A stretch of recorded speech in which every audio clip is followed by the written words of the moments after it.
I'm Giles, I'm the producer of 2D TV, and it's my job to see every sketch through from start to finish, so from its initial idea through to the finished product that actually appears on screen.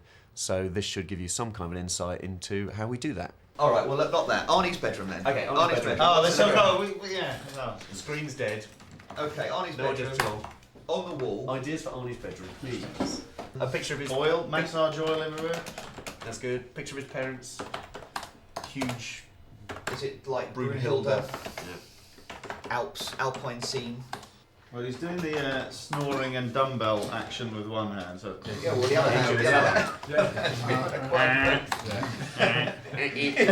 That's basically Arnie all over.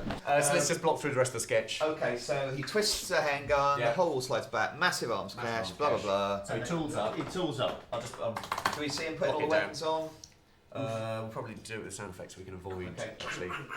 Blah, blah, blah, blah. Then, strides across the doorway, can't fit through the doorway. Oh! Shut the door. Is there an I'll be back line as he's going across there? Haven't we had an I'll be back? Have we? We've had it back. I'll be back again. I'll be back for more. Just a bit of harmless fun. Harmless fun. I'm Tim Searle, I'm director of 2D TV, and basically we got into doing this topical animation show some time ago. There was always a desire to do some topical or do an animated sketch show. I've been working in comedy animation for 14 years, and I met Giles working on some sketches for Spitting Image, and then also coincidentally a couple of years later working on Have I Got News For You, and we realised that it might be a good idea to do something with topical sketches, and basically we worked up a methodology to enable us to do topical animation. It's page 5, everybody. Wimbledon 2009. Wimbledon logo followed by the 2009 comes up after that. And then an exterior shot of Wimbledon court with its roof on, centre court, and yeah, I thought we'd have lots of little dots for people just to give a bit of movement. Right. Well, it's not full characters then. Oh, if we can avoid it. We've done that before? I expect we have. 2D TV is a great vehicle for us because, I mean, it enables us to make a show which isn't away in the animation ghetto. A lot of stuff is in the UK, animation is perceived as something which doesn't necessarily resonate with the public. So I love the fact that 2D TV is a popular show and connects, you know. So. All right, everybody, page 15, Royal Funeral, the tragic death of another corgi. We'll open on our standard Buckingham Palace shot with the flag at half-mast. But topical and animation is something of a, has been it's something of a contradiction in terms, and I'm chuffed that we've been able to prove that you can do this sort of work. So once we do stuff quickly, the desire for that and the amount of minutage that we do in a week running up to TX gets pushed up further and further. I mean, at last count we did 8 minutes. We were doing 8 minutes of topical stuff in the 4 days prior to TX, so it's a bit of a nosebleed, and to get it turned around. But it enables us to give it a real topical feel. I'm Simon. I do the storyboards, which basically means that I get the script in, and the script's been thumbnailed here, basically showing the changing scenes and what's needed. So then it's my job to actually draw up roughs and just put in all the detail, get the characters in, work out the action and what's going on. So then the animators later on can actually look at this and see exactly what's going on. Also the background artists can see what's in the background, what's needed, and what characters are involved, and basically just tell the story. So normally I work up a rough first, just get the detail down, and then sketch it in neat. It's good in the rough because if you're slightly off centre, you can line it up and get everything looking good and nice. Once the storyboard's been done, it will go to the scene planner that will use it to actually make the scene, put all the different elements, the backgrounds, the characters, the props. And once the scene's made, then it will be sent to the animator so they can get on with the job. Hi, my name's Chris. Basically, I'm in charge of bringing the storyboards into the edit machine to create animatics, which we then pass on to the animators to animate with. So after Tim's brought them in with the Rostrum camera, we captured them into the edit machine.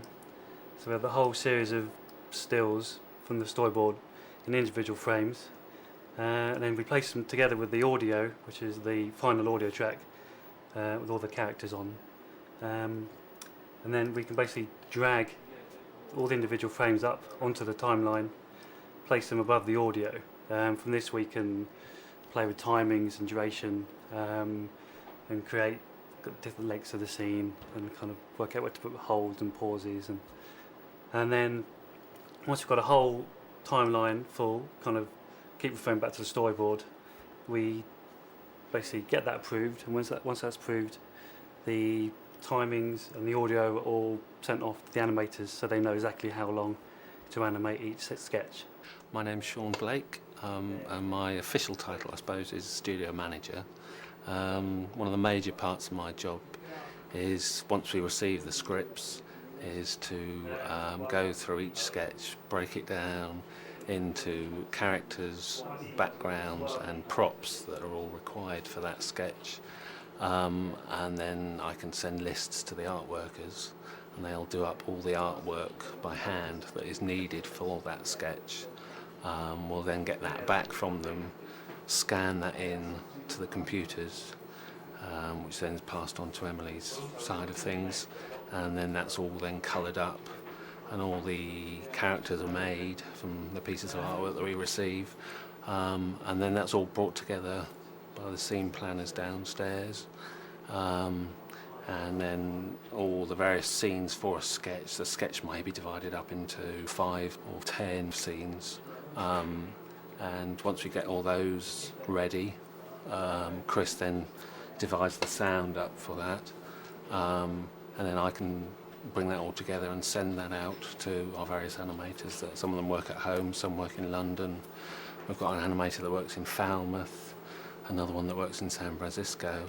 The thing about the way we work here is that we obviously use a lot of technology, with the technological solutions to our problem, which is making animation quickly.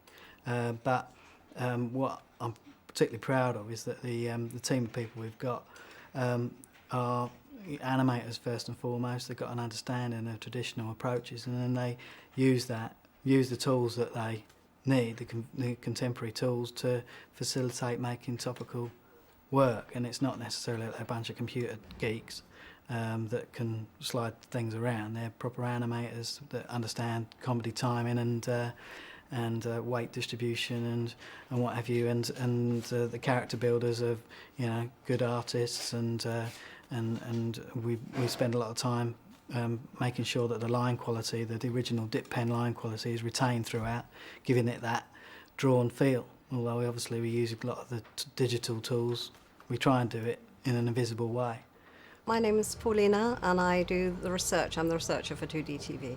So that means I have to get reference material for the writers and for the artists and for the voice artists as well.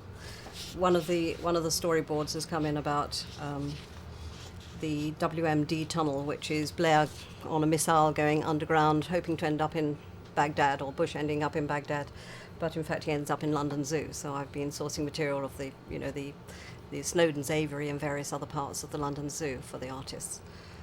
So that's very varied. Also, I have to keep a check on things like the character's hairstyling changes, like Jack Osborne, for instance. His hair has now grown long, so last time we drew him he had the headband and everything, so we have to be aware of that. And David Beckham, of course, changes his hair all the time, so we have to keep on top of that. Also, for the voice record sessions, I prepare the scripts for them, sort of just check them ready and get them to the voice artist the night before. But also, we also record the voices of the new characters, so that if in the voice record session they can have a prompt if they need to. I mean, generally obviously excellent at all the voices, but sometimes if it's a new character, they might need a quick prompt with that as well. So that's another thing that I do. David, come in here. You're missing Brooklyn's first words. All right, Victoria. Go on, Brooklyn, do it again. Prayed. I'm Pablo Bach. I designed the caricatures for the characters, and we get as much reference as we can to in different angles, from all kinds of photographs and sometimes from videos as well, because that helps to see the movement of the mouth and see how the characters move and in general the personality. And then I get onto the paper and start making sketches, and basically I do three angles: front, 3/4, and profile of the whole. Also try to caricature the body as well, and they have to be quite simplified.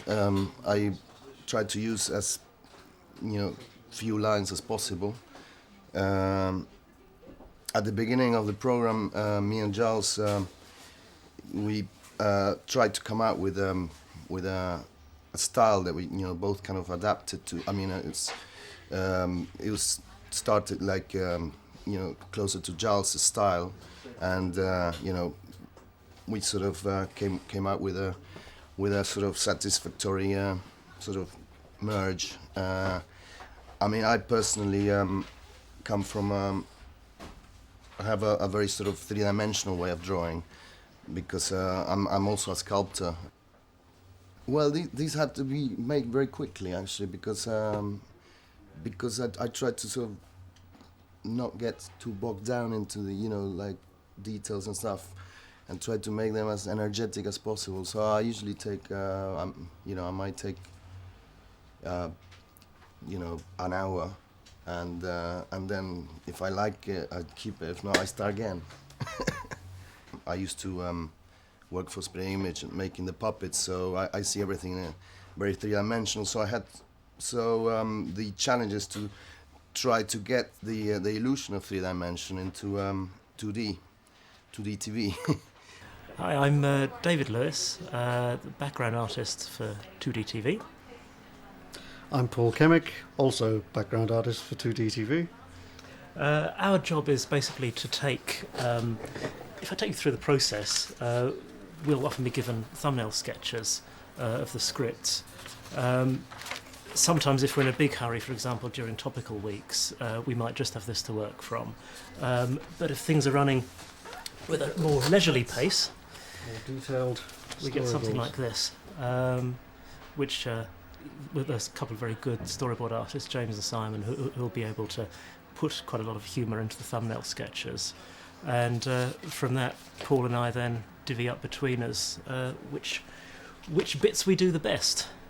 Because David's better at buildings, he's superb at all sorts of buildings, and tackles stuff I would run screaming from, like aerial views of cities and stuff like that. And Paul is the grandmaster of anything sci-fi, militaristic, hardware, or metal. He can do beautifully. Thank you. Which covers all the bases. We both like trees. Yeah, trees are good.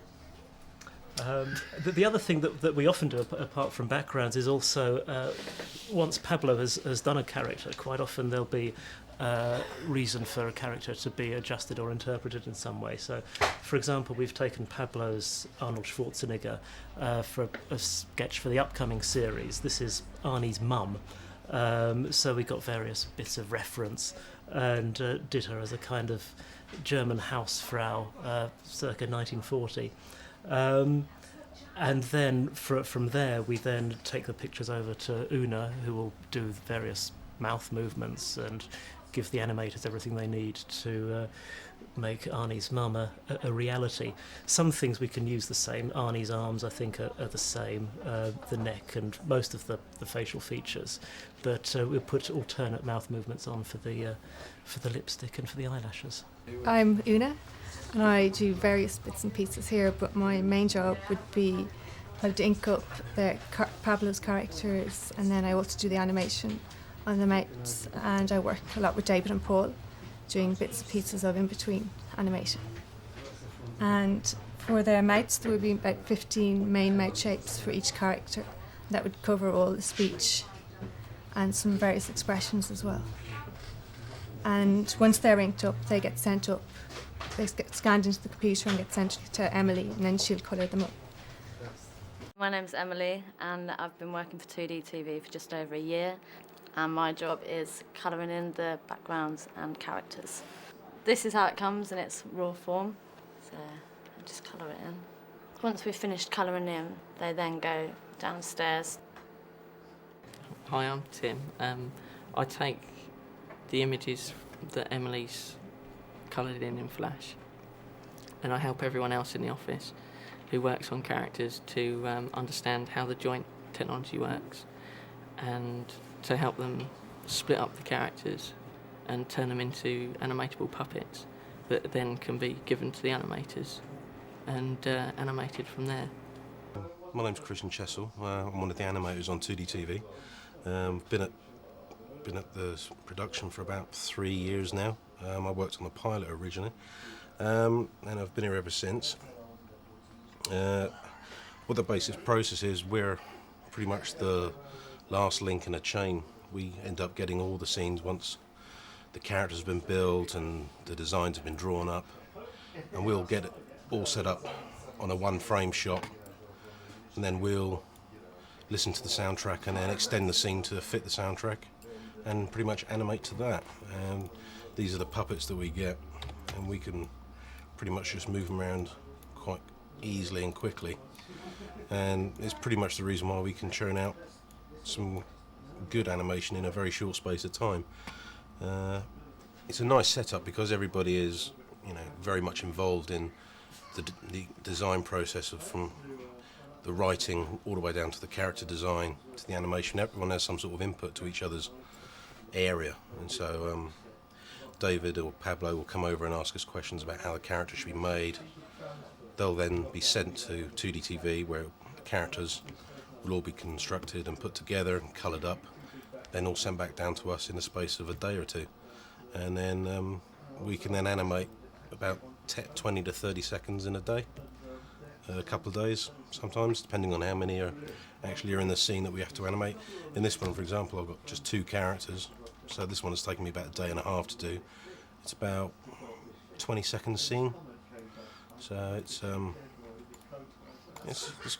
good turnaround. I prefer it. It suits someone like me who's not very patient anymore with pencils. My name's Martin Jones. I'm one of the animators at 2D TV. I've been here for about 2 years, since we started doing the series. I've been in animation for a lot longer than that, about 17, 18 years now. I used to do drawn animation, which was a long time ago. I've been working with computers for about, since about coming up for 8 or 9 years now. Personally, I find them much more sort of immediate way of working than drawing. Drawing can get, although it's fun to draw and it's very, obviously you feel much more artistic. It's very, very time consuming, and you can get, as you can imagine, drawing maybe 12, 24 frames for every second. It takes a long, long time, particularly if you make mistakes. And one of the beauties of this system that we're using is that it's very, very quick to do. So quick, in fact, that you can mess around and pull things around a bit, move some of the characters, and very quickly see what it will look like. So if you have gone terribly wrong, it doesn't matter, because you can go back and tweak it quite easily. We reckon on doing about 10 seconds of animation a day to keep up with the schedules that we've got. That would be unheard of in cell animation. You'd be lucky to get that in a week, and probably 2 weeks, in all honesty. I mean, I think the last time I worked on a feature film, the expected rate for the animators was something like 5 feet a week. A foot is only 16 frames, so that's not even a second. And I say we're doing 10 seconds a day at least, and very often we're working faster than that. So that's how we get our finished animation, but the job's not quite done then. Very importantly, we have to make it sound perfect. So all the music goes on. We have a fantastic team of musicians, which is Pete Bakey and Willie Dowling, who do a brilliant job putting music on every single sketch, making the comedy of the music work, making the pacing of the music work, and just kind of knitting the whole show together. And they do a lot of that last minute with the last minute topicals. That is put on as well as all the sound and extra effects, footsteps, all the other noises, squeaks, whatever ridiculous noises we need for each individual sketch. That's all put on by our team of dubbers, which is Simon, Scott and James. And then, of course, the whole show has to be edited together, all the sketches knitted together to make a complete show. Once we've done all that, it's then checked by our wonderful commissioning editor, Shoned William at ITV, who checks that it's all right from their point of view. And Joanna Beresford, our executive, checks that it's fine from her point of view. And then really it's ready for broadcast, though it's quite a hairy process getting all that together at the last minute, because we are doing that on the very last day, on transmission day. So we're working right up to the last minute, and then we deliver the finished product, hopefully a good 5 minutes before it's broadcast, or we're in a bit of trouble. That's that. That's how the show's made. So enjoy. My favorite.